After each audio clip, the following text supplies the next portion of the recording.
So I know that loneliness is really a lot more common now than it was 6 weeks ago, even more common now than it was 6 months ago, 6 years ago. And it's really difficult to deal with. But I think one of the most important things to remember really is that loneliness is something that everybody goes through at some point in time.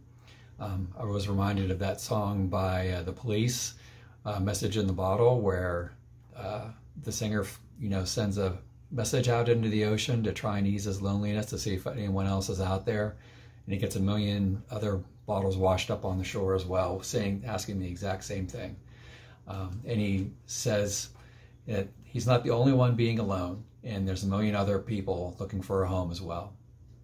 So loneliness is common, but it's something that we can deal with and can get through. One way to do that is work to maintain those connections that you do have.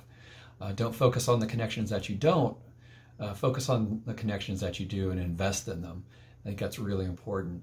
And find new ways to do that, because we can't, be together physically doesn't mean that you can't talk, play games with one another over the phone or over video or even the computer.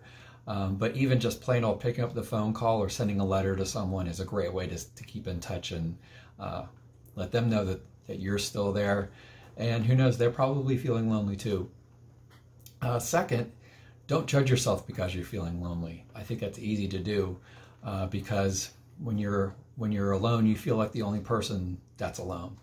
But keep in mind that you're not broken or damaged, or that there's something wrong with you just because you feel alone. God is still working in your life. You're still a valuable person, and everyone feels alone sometimes, but no one is alone all the time. And finally, consider about how God is working in your life through your loneliness. How is God speaking to you? Are there ways that He's using this time to improve your spiritual life?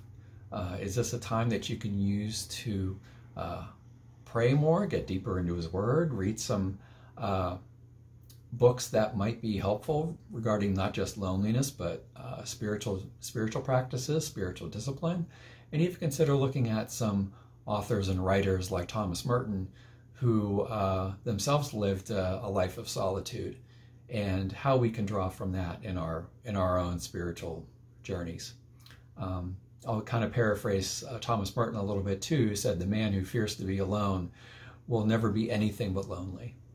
So loneliness can be something that God uses in our life. It's hard, it's difficult, but it's something that we can use to find out more about ourselves and find out more about Him.